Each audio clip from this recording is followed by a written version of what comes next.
നമസ്കാരം. പ്രധാന വാർത്തകൾ. സദ്ഗുരു സ്വാമി നിത്യാനന്ദ കോളേജിൽ വിദ്യാർത്ഥികളുടെ പഠന നിലവാരം ഉയർത്താൻ വേണ്ട എല്ലാവിധ സൗകര്യങ്ങളും ഒരുക്കിയിട്ടുള്ളതായി മാനേജ്മെന്റ് കമ്മിറ്റി.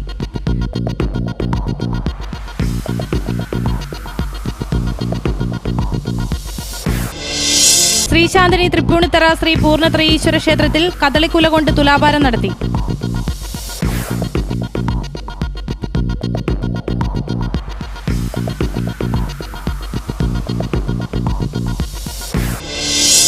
വേനൽ മഴയിലെ നഷ്ടം ജില്ലയ്ക്ക് 11 കോടിയുടെ പ്രത്യേക പാക്കേജ്.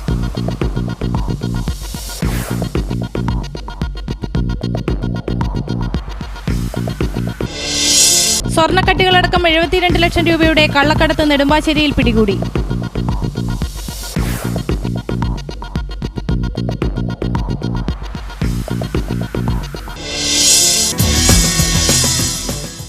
വാർത്തകൾ വിശദമായി.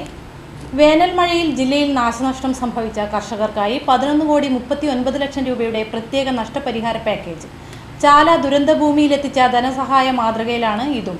3,253 കർഷകർക്ക് ഇതിന്റെ ഗുണഫലം ലഭിക്കും. നിയമസഭയിൽ ഇ ചന്ദ്രശേഖരൻ MLAയുടെ ഉപപ്രമേയത്തിന് മറുപടിയായി മന്ത്രി KP മോഹനാണ് ഇക്കാര്യം അറിയിച്ചത്. ജില്ലയിലെ 17 പഞ്ചായത്തുകളിലും നീലേശ്വരം, കാഞ്ഞങ്ങാട് നഗരസഭകളിലുമുണ്ടായ നാശനഷ്ടത്തിനു പരിഹാരമായാണ് ഈ തുക. നഷ്ടപരിഹാര തുക വിതരണം വേഗത്തിലാക്കാനുള്ള നടപടി സ്വീകരിച്ചു വരികയാണെന്നും മന്ത്രി പറഞ്ഞു. ജില്ലയിൽ ഏറ്റവും അധികം കർഷകർക്ക് ദുരിതം സംഭവിച്ചത് മടിക്കൈ കൃഷിഭവന് കീഴിലാണ്. ഇവിടെ മാത്രം 1,500 കർഷകർക്ക് നഷ്ടം സംഭവിച്ചു. 6 കോടി രൂപയുടെ നാശനഷ്ടമാണ് ഈ മേഖലയിൽ ഉണ്ടായിരിക്കുന്നത്. നീലേശ്വരം നഗരസഭയ്ക്കു കീഴിൽ 450 കർഷകർക്ക് 85 ലക്ഷം രൂപയുടെ നഷ്ടമാണ് സംഭവിച്ചത്. SSNIT കോളേജിൽ വിദ്യാർത്ഥികളുടെ പഠന നിലവാരം ഉയർത്താൻ വേണ്ട എല്ലാവിധ സൗകര്യങ്ങളും സംവിധാനം ചെയ്തതായി Sadguru Swami Nithyananda institute of technology management committee ഭാരവാഹികൾ വാർത്താസമ്മേളനത്തിൽ അറിയിച്ചു. പിന്നെ കോളേജിൻ്റെ ഫെസിലിറ്റീസിനെ കുറിച്ച് പറയുകയാണെങ്കിൽ വർക്ക്ഷോപ്പ്, എല്ലാ ലബോറട്ടറീസും 8th സെമസ്റ്റർ വരെ വേണ്ടിയുള്ള എല്ലാ ലബോറട്ടറീസും, അതായത് പ്രധാനപ്പെട്ടതൊക്കെ strength of material lab, fluid machinery lab, thermal lab, geotechnical lab, heat and mass transfer lab, ഇങ്ങനെയുള്ള മിക്ക എല്ലാ വില കൂടിയ മെക്കാനിക്കലിൻ്റെയും സിവിൽ എഞ്ചിനീയറിംഗ് ഡിപ്പാർട്ട്മെൻറ്റിൻ്റെയും എല്ലാ ആവശ്യമുള്ള എല്ലാ ലാബ് സൗകര്യങ്ങളും, അതേപോലെ ഇലക്ട്രോണിക്സ് ആൻഡ് കമ്മ്യൂണിക്കേഷൻ്റെ എല്ലാ ലാബുകളും, നല്ലൊരു കമ്പ്യൂട്ടർ ലാബ്, വെൽ ഫർണിഷ്ഡ് ആയിട്ടുള്ള ഒരു ലൈബ്രറി ഇപ്പോൾ കോളേജിലുണ്ട്. ഫെസിലിറ്റീസിൻ്റെ കാര്യത്തിൽ അഡ്മിനിസ്ട്രേറ്റീവ് ബ്ലോക്ക് എന്ന് പറഞ്ഞ ഒരു ചെറിയൊരു കുറവേ ഇപ്പോൾ കോളേജിലുള്ളൂ. ബാക്കി class enough number of classrooms are there, enough number of other facilities are also there. മാനേജ്മെൻറ്റിൻ്റെ ഭാഗത്തു നിന്ന് ഞങ്ങൾ ഈ 1-2 മാസത്തിനുള്ളിൽ ഈ അഡ്മിനിസ്ട്രേറ്റീവ് ബ്ലോക്ക് ഫിനിഷ് ചെയ്ത് കിട്ടുന്നുള്ള ഒരു ഉറപ്പ് പ്രസിഡന്റ് പറഞ്ഞു തന്നിട്ടുണ്ട്. അതുകൊണ്ട് അതിൻ്റെ ബേസിൽ കോളേജിലെ എല്ലാ ഫെസിലിറ്റീസും, കുട്ടികൾക്ക് വേണ്ടുന്ന എല്ലാ ഫെസിലിറ്റീസും, അതേപോലെ AICT പറയുന്ന പോലെ ഫീ വെയ്വർ സ്കീമിലും അതേപോലെ കൺസെഷൻ ഫീ റേറ്റിലും കുട്ടികളെ ഇവിടെ പഠിപ്പിക്കുന്നുണ്ട്. അതായത് ഒരു ഡെഫിനിറ്റ് ഫ്രാക്ഷൻ ഗവൺമെൻറ് പറയുന്ന പോലെ ഫീസ് ഇല്ലാതെയും, അത് എല്ലാ കോളേജിലും ചെയ്യുന്നതാണ്. അതേപോലെ പകുതി ഫീസിൽ കുറച്ച് കുട്ടികളെയും പഠിപ്പിക്കുന്നുണ്ട്. അതുപോലെ കുട്ടികൾക്ക് വേണ്ടുന്ന എല്ലാ സൗകര്യങ്ങളും ഇപ്പോൾ ചെയ്തു കൊടുത്തിട്ടുണ്ട്. അതേപോലെ ലാറ്ററൽ എൻട്രി കുട്ടികളും ഇവിടെ വർക്ക് ചെയ്യുന്നുണ്ട്. റിസൾട്ട് പറയുകയാണെങ്കിൽ 5th സെമസ്റ്റർ വരെ റിസൾട്ട് വന്നിട്ടുണ്ട്. ഏകദേശം നല്ല ഒരു എബവ് 50% ഇപ്പോഴുണ്ട്. അത് ഈ വർഷം കൂടി ആകുമ്പോഴേ ഞങ്ങൾ ഹാർഡ് വർക്ക് ചെയ്യാണ്. ഒരു 70% ഫസ്റ്റ് ബാച്ചിൽ എന്ത് വന്നാലും റിസൾട്ട് ഉണ്ടാകുമെന്ന് ഞങ്ങൾ പ്രതീക്ഷിക്കുന്നു.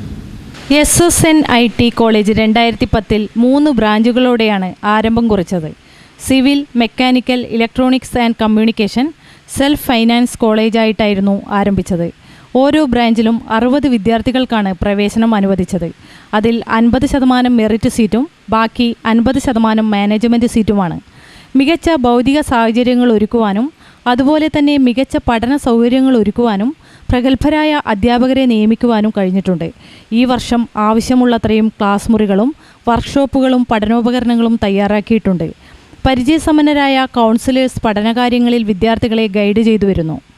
വിദ്യാർത്ഥികളുടെ പഠന നിലവാരത്തെക്കുറിച്ച് രക്ഷിതാക്കളുമായി ബന്ധപ്പെട്ട് മെച്ചപ്പെടുത്തുവാനുള്ള സൗകര്യങ്ങളും ഒരുക്കിയിട്ടുണ്ട്.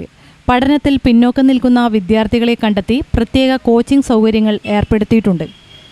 വാർത്താസമ്മേളനത്തിൽ Mohanachandran Nambiar, working chairman Divakar Shetty, Lakshmanan, Harish Shenoy, professor Sugathan PV, principal doctor Balakrishnan, doctor Mahesh, treasurer Madhavan എന്നിവർ സംബന്ധിച്ചു.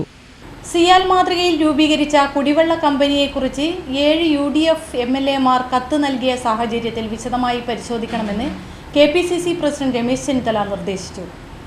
ഇക്കാര്യം UDF-ൽ ചർച്ച ചെയ്തിട്ടുണ്ടോ എന്ന് അറിയില്ല. വ്യത്യസ്ത അഭിപ്രായം വന്ന സാഹചര്യത്തിൽ പരിശോധിക്കുന്നതിൽ തെറ്റില്ലെന്നും KPCC ഭാരവാഹി യോഗത്തിനു ശേഷം രമേശ് പറഞ്ഞു.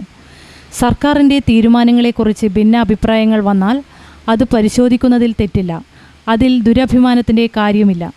MLA-മാരായ VD Satheesan, TN Prathapan, Palode Ravi, CP Muhammad, MV Shreyams Kumar, Hibi Eden, VT Balram എന്നിവർ കമ്പനി സംബന്ധിച്ച ഉത്തരവ് പിൻവലിക്കണമെന്ന് കഴിഞ്ഞ ദിവസം മുഖ്യമന്ത്രിയോട് കത്തിൽ ആവശ്യപ്പെട്ടിരുന്നു. മുഖ്യമന്ത്രിയുടെ പേഴ്സണൽ സ്റ്റാഫിനെക്കുറിച്ച് ഉയർന്ന ആരോപണങ്ങളോട് പ്രതികരിക്കാൻ രമേശ് തയ്യാറായില്ല.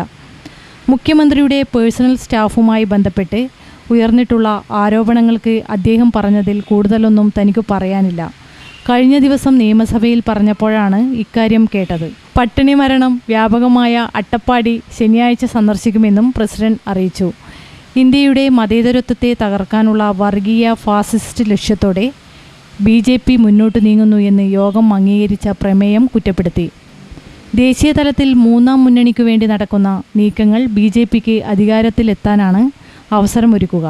അധികാരമോഹത്തിൽ അധിഷ്ഠിതമായ മൂന്നാം മുന്നണിക്ക് ആദർശത്തിൻ്റെ കണിക പോലുമില്ലെന്നും പ്രമേയം കുറ്റപ്പെടുത്തി. ഛത്തീസ്ഗഡിൽ നടന്ന മാവോയിസ്റ്റ് ആക്രമണത്തെ യോഗം അപലപിച്ചു. കടലാക്രമണം മൂലം വറുതിയിലായ തീരദേശത്ത് ദുരിതാശ്വാസ പ്രവർത്തനം ശക്തിപ്പെടുത്തണമെന്നും യോഗം ആവശ്യപ്പെട്ടു. KSU കാസർഗോഡ് ജില്ലാ കമ്മിറ്റിയുടെ നേതൃത്വത്തിൽ 2012-13 വർഷത്തിൽ ജില്ലയിൽ നിന്നും SSLC +2 പരീക്ഷകളിൽ മുഴുവൻ വിഷയങ്ങളിലും A+ നേടിയ വിദ്യാർത്ഥികളെ അനുമോദിക്കുന്നതിനായി ജൂൺ 15-ന് വ്യാപാര ഭവനിൽ പ്രതിഭാ സംഗമം സംഘടിപ്പിക്കുമെന്ന് ഭാരവാഹികൾ വാർത്താസമ്മേളനത്തിൽ അറിയിച്ചു. കൊച്ചി മെട്രോയുടെ നിർമ്മാണവുമായി ബന്ധപ്പെട്ട 2 കരാറുകളിൽ കൂടി തത്വത്തിൽ തീരുമാനമായി. എന്നാൽ കരാർ ഔദ്യോഗികമായി പ്രഖ്യാപിക്കുന്നതിനുള്ള ഏതാനും നടപടിക്രമങ്ങൾ ശേഷിക്കുന്നതായി അധികൃതർ വ്യക്തമാക്കി. കലൂർ സ്റ്റേഡിയം മുതൽ സൗത്ത് റെയിൽവേ സ്റ്റേഷൻ വരെയുള്ള ഭാഗത്തിൻ്റെയും സൗത്ത് മുതൽ പേട്ട വരെയുള്ള റീച്ചിൻ്റെയും നിർമ്മാണത്തിലാണ് തീരുമാനമായിരിക്കുന്നത്. കലൂർ സ്റ്റേഡിയം മുതൽ സൗത്ത് റെയിൽവേ സ്റ്റേഷൻ വരെയുള്ള കരാർ സോമയെയും സൗത്ത് മുതൽ പേട്ട വരെയുള്ള കരാർ ഇറയെയും ഏൽപ്പിക്കാനുമാണ് തീരുമാനിച്ചിരിക്കുന്നതെന്ന് അധികൃതർ പറയുന്നു. കഴിഞ്ഞ ദിവസം ചേർന്ന ടെൻഡർ കമ്മിറ്റി യോഗം ടെൻഡറുകൾക്ക് തത്വത്തിൽ അംഗീകാരം നൽകിയിട്ടുണ്ട്. ഇത് സംബന്ധിച്ച അന്തിമ തീരുമാനം ഈ ആഴ്ച തന്നെ ഉണ്ടാകുമെന്നും അധികൃതർ വ്യക്തമാക്കി. മെട്രോയുടെ ആലുവ മുതൽ കലൂർ സ്റ്റേഡിയം വരെയുള്ള ഭാഗത്തെ നിർമ്മാണം L&Tയുടെ നേതൃത്വത്തിലാണ് നടക്കുന്നത്. ഇടവേള. ഹൃദയം തൊട്ടറിഞ്ഞ പാരമ്പര്യം. കണ്ണൻസ് കാഞ്ഞങ്ങാട്. മഞ്ഞു പെയ്യും വസന്തം. മലയാളിക്ക് എന്നും മംഗല്യകാലം. മംഗല്യപ്പട്ടിന് മറുനാട് തേടുന്ന മലബാറുകാരോടായി മാനത്തെ മാലാഖമാർ ചൊല്ലി. കാഞ്ഞങ്ങാട് കണ്ണൻസിലെ പട്ടല്ലേ? മലബാറിലെ മംഗമാരുടെ മംഗല്യപ്പട്ട് വർണ്ണ വസ്ത്രങ്ങളുടെ മായാ പ്രപഞ്ചവുമായി, വിവാഹ വസ്ത്രങ്ങളുടെ അമൂല്യ ശേഖരങ്ങളുമായി വീണ്ടും കണ്ണൻസ് കാഞ്ഞങ്ങാട് നിങ്ങളെ വിസ്മയിപ്പിക്കുന്നു. ഈ കല്യാണകാലം ആഘോഷമാക്കാൻ Kannans Kanhangad, main road, Kanhangad. Phone number 0467220467. വാർത്തകൾ തുടരുന്നു. IPL ഒത്തുകളി കേസിൽ ജാമ്യത്തിലിറങ്ങിയ S. ശ്രീശാന്ത് തൃപ്പൂണിത്തറ ശ്രീ പൂർണ്ണത്രയീശ്വര ക്ഷേത്രത്തിൽ കദളിക്കുല കൊണ്ട് തുലാഭാരം നടത്തി. രാവിലെ 8:30 മാതാപിതാക്കൾക്കും സഹോദരി ഭർത്താവ് മധു ബാലകൃഷ്ണനും ഒപ്പവുമാണ് ശ്രീശാന്ത് ക്ഷേത്രത്തിലെത്തിയത്. വെള്ളിയാഴ്ച വൈകിട്ട് ശബരിമലയ്ക്ക് പോകുമെന്നും ശ്രീശാന്ത് പറഞ്ഞു. ദുരന്തനാളുകൾ വേട്ടയാടിയ 27 ദിനങ്ങൾക്കു ശേഷം വീട്ടിലെത്തിയ ശ്രീശാന്ത് വെള്ളിയാഴ്ച ശബരിമലയ്ക്ക്. തിഹാർ ജയിലിൽ നിന്ന് ജാമ്യം ലഭിച്ച ശേഷം ബുധനാഴ്ച കൊച്ചിയിലെത്തിയ ശ്രീശാന്ത് വ്യാഴാഴ്ച പരിശീലനത്തിന് ഇറങ്ങുമെന്നും തൃപ്പൂണിത്തറ പൂർണ്ണത്രയീശ്വര ക്ഷേത്രത്തിൽ തുലാഭാരം ഇരിക്കുമെന്നും പറഞ്ഞിരുന്നു. പക്ഷേ മഴ മൂലം അതെല്ലാം മാറ്റിവെച്ചു. പിന്നീട് വെള്ളിയാഴ്ച രാവിലെ ക്ഷേത്രത്തിലെത്തിയാണ് തുലാഭാരം നടത്തിയത്. ശബരിമലയിൽ പോയതിനു ശേഷമേ താടി വെടിക്കുകയുള്ളൂ എന്ന് ജാമ്യം ലഭിക്കും മുമ്പ് ശ്രീ മാധ്യമങ്ങളോട് പറഞ്ഞിരുന്നു. പൂർണ്ണത്രയീശ്വര ക്ഷേത്രത്തിൽ തുലാഭാരത്തിന് ശ്രീ എത്തുമെന്ന് അറിയിച്ചിരുന്നതിനാൽ ബുധനാഴ്ച രാത്രി തന്നെ ഒരുക്കങ്ങൾ തുടങ്ങിയിരുന്നു. കാഞ്ഞിരമറ്റം, ആമ്പല്ലൂർ ഭാഗങ്ങളിൽ നിന്ന് 85 കിലോയുള്ള 9 കദളിക്കുലകൾ തുലാഭാരത്തിനായി എത്തിച്ചിരുന്നു. പക്ഷേ രാവിലെ മഴയായതിനാൽ ശ്രീശാന്ത് തുലാഭാരത്തിന് എത്തിയില്ല. ഇടപ്പള്ളി സെൻറ് ജോർജ് സ്കൂൾ മൈതാനത്തെ പരിശീലനവും മഴ മൂലം മാറ്റിവെച്ചു. വ്യാഴാഴ്ച രാവിലെ മാധ്യമപ്പട ശ്രീശാന്ത് താമസിച്ചിരുന്ന തൃപ്പൂണിത്തുറയിലെ വീട്ടിലെത്തിയിരുന്നു. പുലർച്ചെ 5 മണി മുതൽ ഇവർ വീടിന് പുറത്ത് കാത്തുനിൽക്കുകയായിരുന്നു. 11:15 കയ്യിൽ ചുവന്ന സ്റ്റിച്ച് പന്തുമായി പുറത്തേക്ക് വന്ന ശ്രീശാന്ത് മാധ്യമങ്ങളോട് പ്രതികരിക്കാൻ നിൽക്കാതെ കാറിൽ കയറിപ്പോയി. ഇടപ്പള്ളിയിലെ സ്കൈലൈൻ വില്ലയിലേക്ക് പോകുമെന്നും സെൻറ് ജോർജ് സ്കൂൾ ഗ്രൗണ്ടിൽ പ്രാക്ടീസിനിറങ്ങുമെന്നും വിവരം കിട്ടിയ മാധ്യമപ്പടയും പുറകെ തിരിച്ചു. പക്ഷേ ഇടപ്പള്ളിയിലെ വീട്ടിലെത്തിയ ശേഷം ശ്രീശാന്ത് മുറിയിലേക്ക് കയറി. മഴയുള്ളതിനാൽ പരിശീലനമില്ലെന്നറിഞ്ഞതോടെ മാധ്യമങ്ങൾ മടങ്ങി. 2 കിലോഗ്രാം വരുന്ന സ്വർണ്ണക്കട്ടികളടക്കം വിദേശത്തു നിന്ന് കൊച്ചിയിലേക്ക് കടത്താൻ ശ്രമിച്ച 72 ലക്ഷം രൂപയുടെ കള്ളക്കടത്ത് വസ്തുക്കൾ നെടുമ്പാശ്ശേരി വിമാനത്താവളത്തിൽ കസ്റ്റംസ് എയർ ഇന്റലിജൻസ് വിഭാഗം പിടികൂടി. ദുബായിൽ നിന്നെത്തിയ എമിറേറ്റ്സ് വിമാനത്തിൽ വന്ന കാസർഗോഡ് കൊളവയൽ സ്വദേശി അബ്ദുൽ നസീറാണ് ഓരോ കിലോഗ്രാം വീതം വരുന്ന 2 സ്വർണ്ണക്കട്ടികളുമായി പിടിയിലായത്. വിപണിയിൽ 56 ലക്ഷം രൂപ വിലയുണ്ട് ഇവയ്ക്കെന്ന് കസ്റ്റംസ് അധികൃതർ പറഞ്ഞു. ധരിച്ചിരുന്ന പാൻസിൻ്റെ ഉള്ളിൽ 2 പ്രത്യേകം പോക്കറ്റുകൾ തുന്നിച്ച് അതിലാണ് സ്വർണ്ണക്കട്ടികൾ വച്ചിരുന്നത്. ഉദ്യോഗസ്ഥർ സംശയം തോന്നി ചോദ്യം ചെയ്യുകയായിരുന്നു. ഇതേ വിമാനത്തിൽ വന്ന കാസർഗോഡ് സ്വദേശി അബ്ദുൾ റഹ്മാൻ സുലൈമാൻ 1.76 ലക്ഷം രൂപ വില വരുന്ന സിഗരറ്റുകൾ ചെക്ക് ഇൻ ബാഗിൽ ഒളിപ്പിച്ചാണ് കടത്താൻ ശ്രമിച്ചത്. 110 കാർട്ടൺ സിഗരറ്റുകളാണ് ഇയാളുടെ പക്കൽ ഉണ്ടായിരുന്നത്. ദുബായിൽ നിന്നും വന്ന എമിറേറ്റ്സിൻ്റെ തന്നെ മറ്റൊരു വിമാനത്തിൽ 14 ലക്ഷം രൂപ വില വരുന്ന 14 കിലോഗ്രാം കുങ്കുമപ്പൂവും കസ്റ്റംസ് പിടികൂടി. കോഴിക്കോട് സ്വദേശി മുഹമ്മദ് അഫ്സൽ അച്ചാനിച്ചിയാണ് ബാഗിൽ ഇവ ഒളിപ്പിച്ചു കടത്താൻ ശ്രമിച്ചത്. 6 വലിയ പ്ലാസ്റ്റിക് കവറുകളിലായാണ് ഇവ സൂക്ഷിച്ചിരുന്നത്. Customs chief commissioner S Subramanian, deputy commissioner C Madhavan, assistant കമ്മീഷണർമാരായ ഡോക്ടർ എസ് അനിൽകുമാർ, സഞ്ജയ് കുമാർ, അമിത് ശർമ്മ എന്നിവരുടെ നേതൃത്വത്തിലാണ് ഇവ പിടികൂടിയത്. CBSE നിഷ്കർഷിക്കുന്ന മാനദണ്ഡങ്ങൾ പാലിക്കാതെയാണ് സംസ്ഥാനത്തെ അൺഎയ്ഡഡ് സ്കൂളുകൾ പ്രവർത്തിക്കുന്നതെന്നും അനിയന്ത്രിതമായി ഫീസ് വർദ്ധിപ്പിക്കുന്നതെന്നും all Kerala parents teachers association സംസ്ഥാന president Sudheer G Kollara Kasaragod press ക്ലബ്ബിൽ നടത്തിയ വാർത്താസമ്മേളനത്തിൽ ആരോപിച്ചു. സ്വർണ്ണവിലയിൽ കയറ്റിറക്കം തുടരുന്നു. പവന് 80 രൂപ താഴ്ന്ന് 20,800 രൂപയിലെത്തി. ഗ്രാമിന് 10 രൂപയാണ് താഴ്ന്നത്. ഇതോടെ വില 2,600 രൂപയായി. ബുധനാഴ്ച 20,800 രൂപയായിരുന്ന പവൻ വില വ്യാഴാഴ്ച 20,880 രൂപയായി ഉയർന്നിരുന്നു. ആ നിലയിൽ നിന്നാണ് വീണ്ടും 20,800 രൂപയിലെത്തിയിരിക്കുന്നത്. അന്താരാഷ്ട്ര വിപണിയിലും വില താഴ്ന്നിട്ടും ഒരു ട്രോയ് ഔൺസ് സ്വർണത്തിന് $1.60 താഴ്ന്ന് $1,384.10 പ്രധാന വാർത്തകൾ ഒരിക്കൽ കൂടി.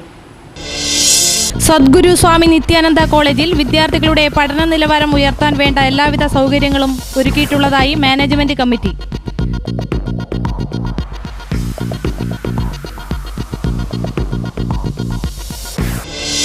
ശ്രീശാന്തിനി തൃപ്പൂണിത്തറ ശ്രീ പൂർണ്ണത്രയീശ്വര ഈശ്വര ക്ഷേത്രത്തിൽ കദളിക്കുല കൊണ്ട് തുലാഭാരം നടത്തി.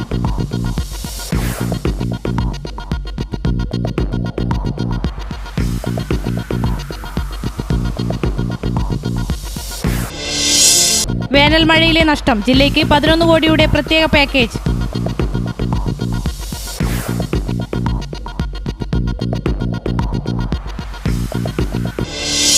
സ്വർണ്ണക്കട്ടികളടക്കം 72 ലക്ഷം രൂപയുടെ കള്ളക്കടത്ത് നെടുമ്പാശ്ശേരിയിൽ പിടികൂടി.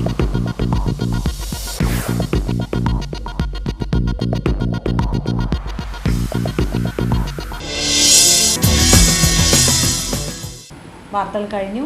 നമസ്കാരം.